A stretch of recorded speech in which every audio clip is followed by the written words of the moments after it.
Well, I appreciated Tim's lecture yesterday, Dr. Edwards' lecture, emphasizing the question of what it is to be man, to be human.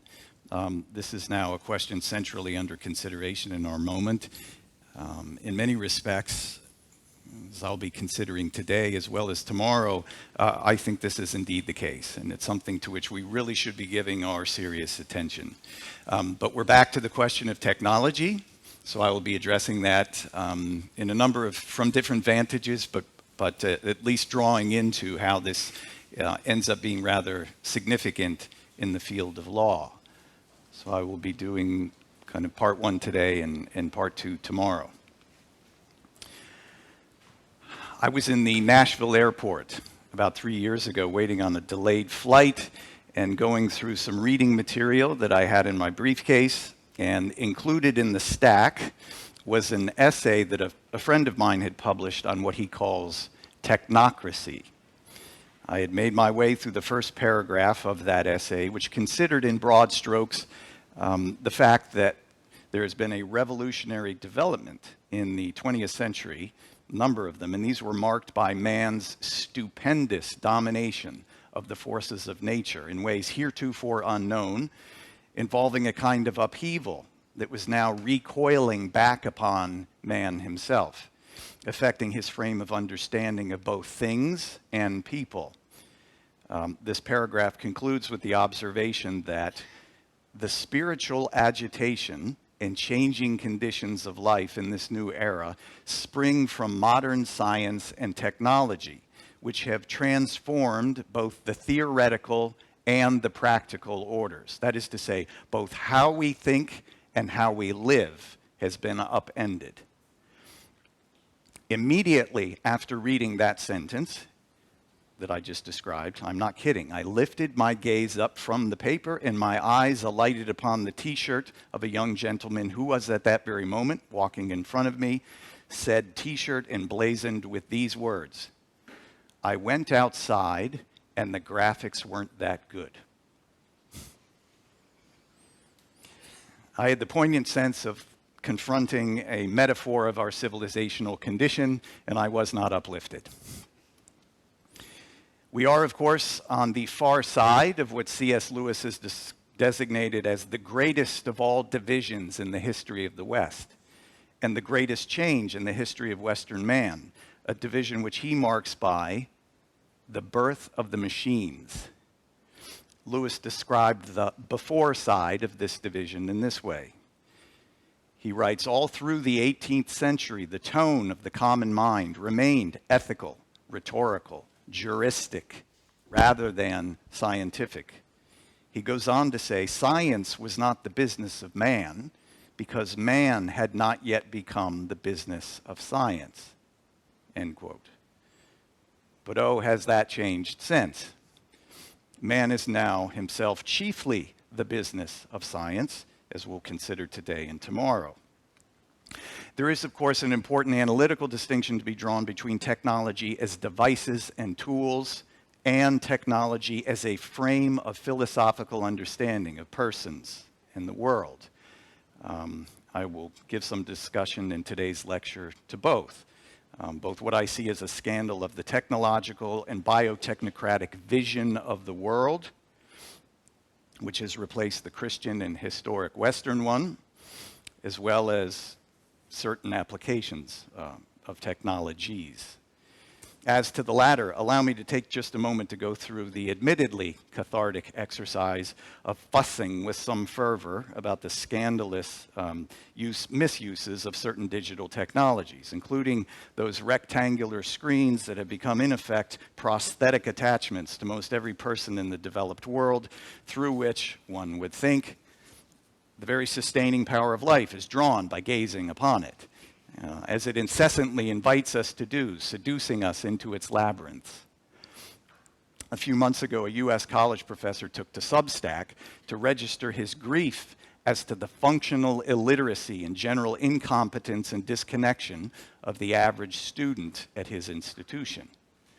They are so addicted to their phones, they cannot focus on anything else. Reading a novel cover to cover is beyond them. having neither the vocabulary nor the attention span to pull it off, and in any event lacking the desire to make the attempt in the first instance. They've been habituated into a life of on-demand stimulation and diversion via scrolling and swiping screens. This being attended by their corresponding with friends through punctuation-less short bursts of acronyms and misspelled conveyances on messenger apps. This having become the predominating form of youth activity and interpersonal communication, little surprise their writing skills are atrocious, and their aptitude for the sustained attention required for careful thought mostly absent. And with the arrival of ChatGPT and AI, cheating by students is endemic. And as such, it has become pointless for professors to require students to scour source texts and then write and submit papers, as students simply direct AI programs to do the research and writing for them. This, the professor says, exacerbates their illiteracy due to the further atrophying of the mind by outsourcing the writing effort to computer programs. The problem is so prevalent and widespread as to be beyond institutional remedy. If academic standards were enforced, half the student body would be flunked or expelled, leading to the bankrupting and closing of the institutions, thereby denying an education to those remaining precious souls who actually care enough to put in the effort to learn and develop. So nothing is done, which implies the acceptance of and the ensuring of the persistence of this condition. The reign of omnipotent tech appears to be beyond challenge or negotiation. Michael Toscano has sharply noted that, I quote him, AI has made it clearer than ever that the project of cultivating a literate and humane elite is dead. And the academy seems disinterested in the danger of permitting man to outsource his highest faculties, thought and speech, end quote. Along these lines, I'll mention another essay I recently came across, this one from this side of the pond. This disconcerted Brit forecasted much more of what we already see around us. That is, a competence apocalypse. As he observed, people are getting stupider, lazier, pettier, and sloppier. He decried professional incompetence on display in the AI-infested world. With particular attention, he was giving to an illustrative case of recent notoriety involving a barrister, offloading the professional writing responsibility to an AI large language model program. This ended disastrously, though this anecdote was one he connected to the broader trend. The consequences of this default resort to tech reliance shall be bleak, he says, as we shall see it, as it manifests in incompetence all around us. And what shall be done about it when these things become clear? One would hope for a wholesale overhaul of social practice, but he prophesies instead that as living conditions further deteriorate, as competence declines, this will be attended by further misguided insistence that technology will be the answer rather than an accelerating factor. Okay, cathartic interlude over. Now I will turn to some other matters. My law practice during the latter years of my litigating endeavors, as well as my current efforts in academic endeavor, since have been to a substantial degree directed at the developments associated with the law's scientific resistance to human nature, in which the meaningful and normative aspect of divine creation is suppressed. On the new techno account, the world is analytically reduced to mere physical cause and effect mechanism, the significance of which is that the entirety of the created order, mankind included, is together considered and understood in terms of quantity and performance measurability. And this techno-functional description purports to be the vantage exhaustively revealing the public meaning of us as persons. The moral, spiritual, and telos-rich dimension of persons, if we anymore believe there is to be such a thing, is consigned to the realm of personal opinion or private religious speculation, but not to public relevance or reason.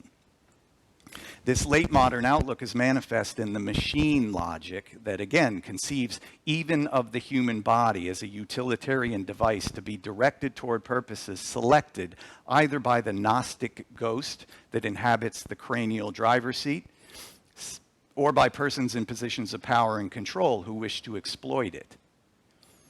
This scientific, materialistic approach to the world and ourselves entails a total critique of the historic Western social legal order, which is theologically and philosophically founded and inflected and understood the person in terms of the categories of the Christian faith.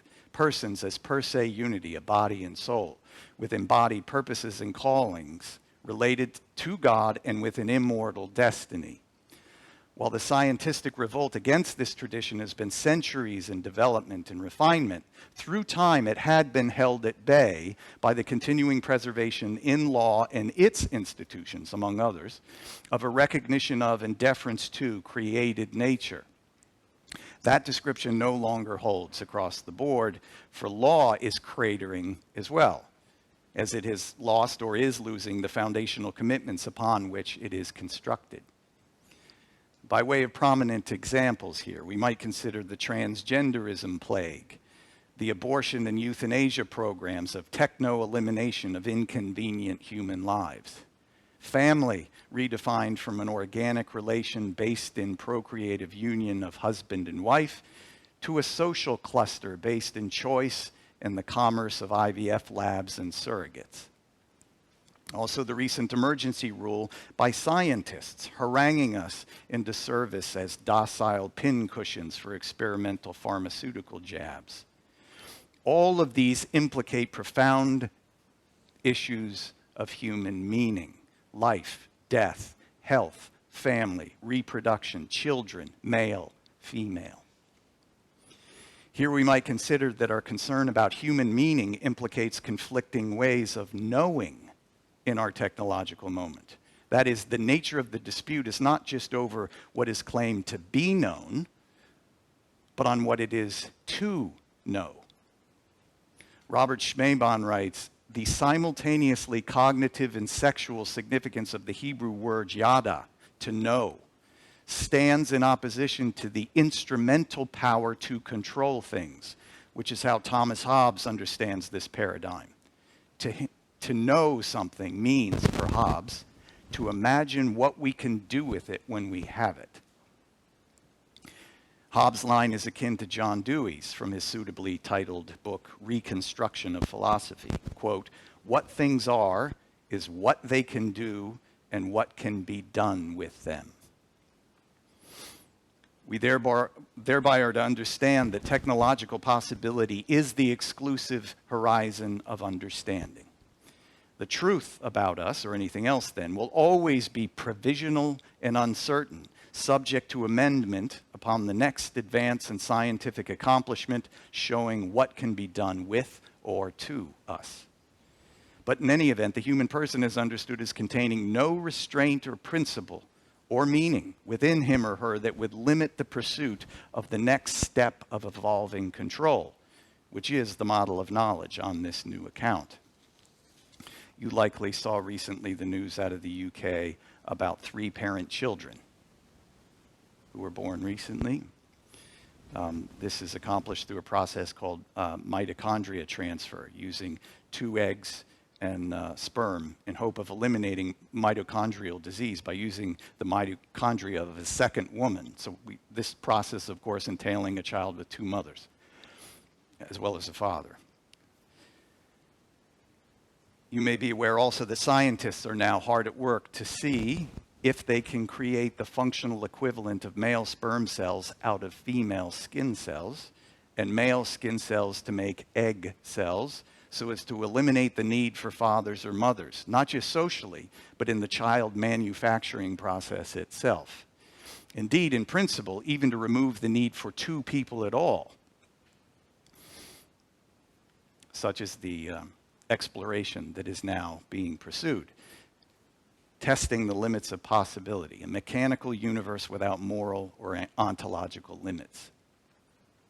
The MIT Technology Review recently published an article written by researchers at Stanford University about the looming attainment to an ability to create living human bodies that can't think or feel pain. These they call bodyoids. Their creation involves methods of gene manipulation to inhibit brain development and the use of artificial uterus technology, which they expect will allow them to gestate these brainless bodies that would then be allowing a kind of multitude of non-sentient bodies that they can then use to harvest organs for transplantation and otherwise exploit for drug and product testing purposes, among other yet to be announced uses. Or consider savior siblings, so-called. In 2005, the House of Lords ruled it lawful to do this thing that I'm about to describe. These are children who are created in a lab to serve as a source of stem cells to transfer to an older sibling that has a serious disease. The savior sibling was eugenically selected via pre-implantation genetic diagnosis from among a batch of lab-created embryos who were made in bulk so as to have an array of candidates that could be genetically evaluated for health and to confirm a human leukocyte antigen typing match to ensure that they can serve the purpose for which they were made. That is, as a mine for stem cells to be used as treatment for the diseased sibling. And so on and on it goes with various and sundry pursuits of this form of transgression. Then Cardinal Ratzinger, in remarks in a lecture that he gave in Subiaco, Italy, discussed the disquieting possibilities of self-manipulation that man has acquired. He explains, moral strength has not grown together with the development of science. Rather, it has diminished because the technical mentality relegates morality to the subjective realm, while we have need precisely of a public morality, a morality that is able to respond to the threats that weigh down on the existence of us. The real and gravest danger in these times lies, he says, precisely in this imbalance between technical possibilities and moral energy. Later he states, this purely functional rationality, so to speak, excuse me, has implied a disorder of the moral conscience altogether new for cultures existing up until now, as it deems rational only that which can be proved with experiments. And because of this new logic in which man has become the business of science, as C.S. Lewis pointed out, human persons are counted as but sensory conductors inhabiting a mathematicalized dimension. And morality is depleted and otherwise banished to private life. The deductions or conclusions available to us now in this context from such a view of man, from our measurable features, are decidedly different from those that were derived in yesteryear or throughout history when we were allowed to think and speak in public of human nature and our telos and calling in a context of divine creation and the superintending eternal logos. As alluded a moment ago, as we'll consider further tomorrow, the child also is redefined, such as to reasonably be treated as an artifact to be designed into existence in laboratories and later trafficked to purchasers. And as such, in such a system of making, why not demand that the child brought into existence through technical ministrations should also have to conform to certain quality control standards? This is the practice the fertility industry calls embryo screening and selection. And the technical advances in this field also involve genetic manipulation of these tiny persons. Defective models among these small humans, or even superlative models, but who just happen to be leftovers, or perhaps are of the sex that the customers do not want to have no proper claim or entitlement to be implanted and born, and thereby impose their unattractiveness upon us. We didn't choose it, we don't want it. The historical term for such practices would be eugenics. But journalists, public officials, and the gamete and womb marketers call it building a family. Building now having taken on a sort of literal sense rather than a metaphorical one. For we have reached the point, facilitated by technology, of not just planning, but designing and choosing the child we want to have. The supposedly innocuous phrase, "every child should be a wanted child," has showcased its barbaric logic by developing into, by designing and selecting him or her, we assure beforehand that the child will be wanted. About 22 years ago, the President's Council on Bioethics in my country worried that by such practices as these, as well as others, we have, I quote the commission, established as a cultural norm a new notion about children, the notion that admission to life is no longer unconditional. There appears to be a growing consensus, both in the medical community and in the society at large, that a child to be should meet a certain standard to be entitled to be born.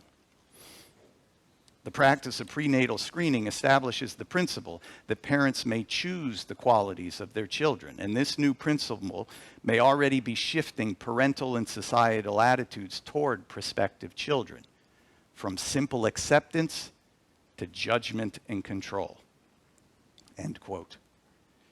Think of how the country of Iceland, and to a lesser extent of eugenical perfection, the rest of the world deals with Down syndrome children, assassinating them in the womb before they come along to inconvenience us.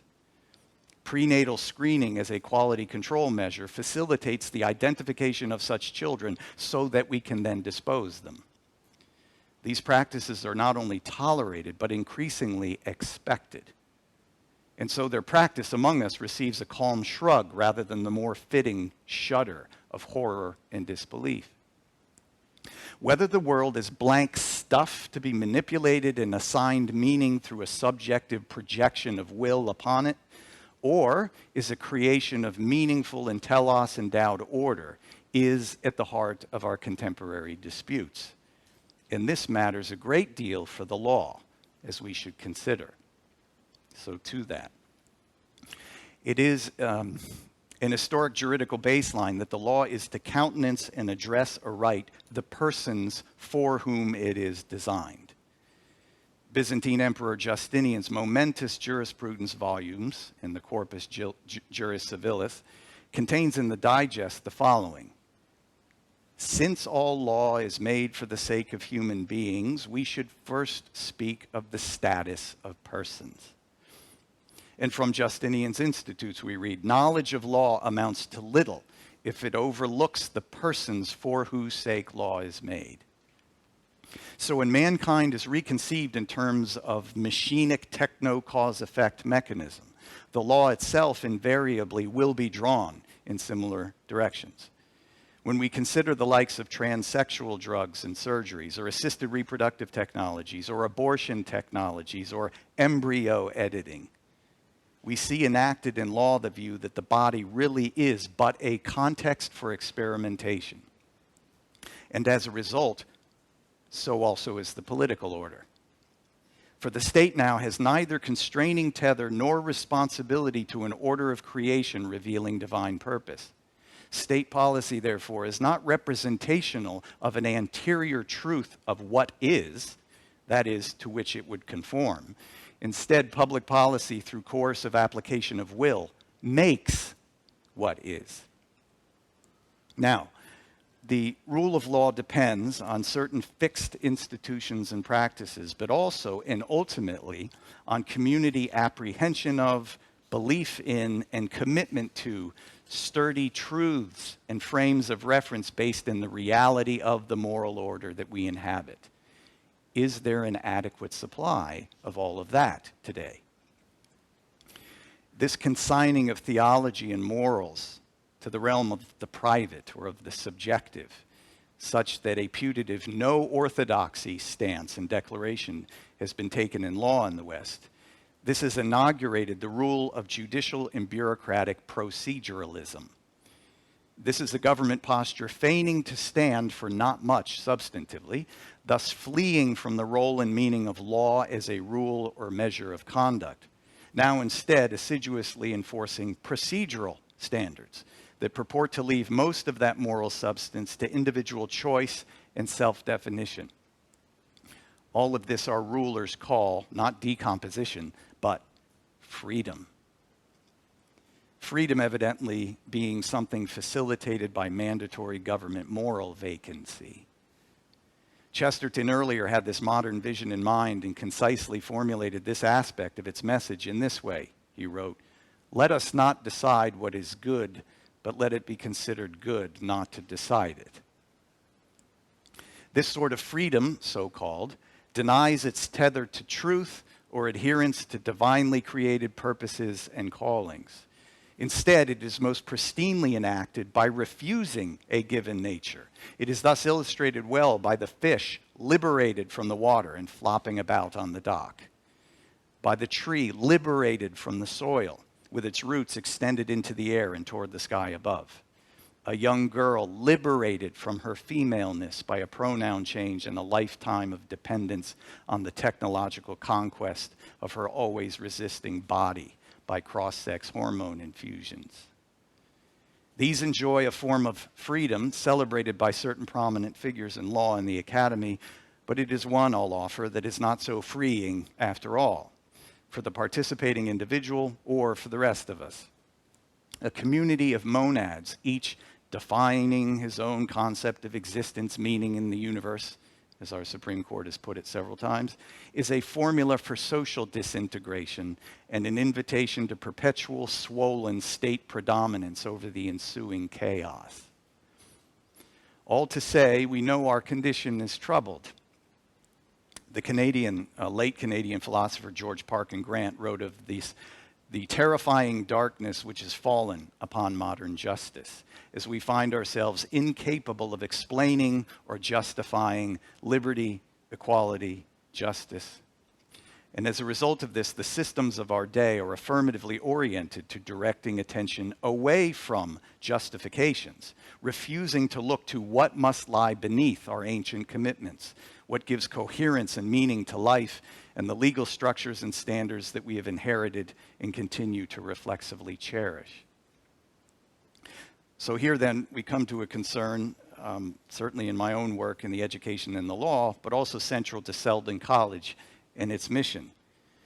Our particular legal heritage and its institutions and practices have emerged from centuries of careful toil. Yet many of our contemporaries imagine that the remaining virtues and certainties of our legal system simply grew up out of the ground, ignoring the historical fact that their development had a long and arduous path to acceptance and establishment. And because many take these blessings for granted, simply as a feature of existence, they fail to apprehend the vigilance that is required to preserve what are indeed the preconditions for our continued enjoyment of them. I'll approach this concern by way of a character in Charles Dickens' novel, Bleak House.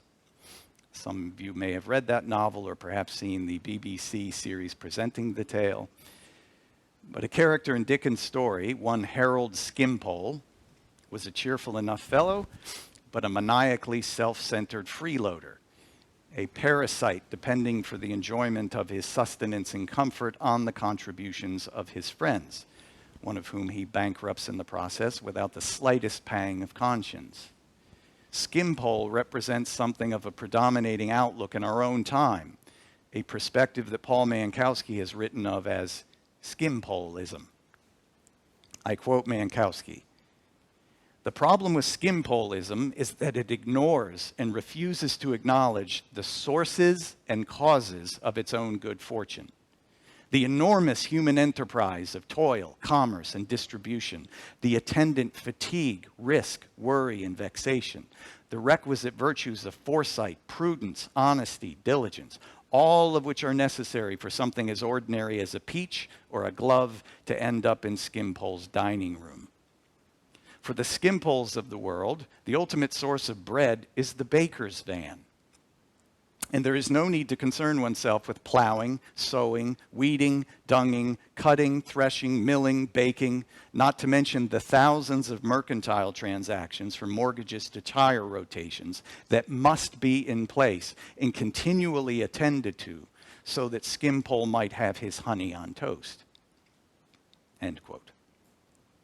This sort of indictment is one that several have raised about our tenuous civilizational condition. Ortega y Gasset has leveled this charge against our contemporaries who believe, as he writes, that civilization is there in just the same way as the Earth's crust and the forest primeval. Not a multi-centuries spanning slow growth achievement that must be tended. No, it's just there. 18th century English statesman Edmund Burke offers the cautionary observation that we are but too apt to consider things in the state in which we find them, without sufficiently adverting to the cause by which they have been produced and possibly may be upheld. Would that this wisdom would now be regarded among us. But we now gather under the auspices of a new educational institution aiming precisely for that recapture. For the burden of careful thought on these and many other matters is one that we must take up, our Lord helping us. Thank you.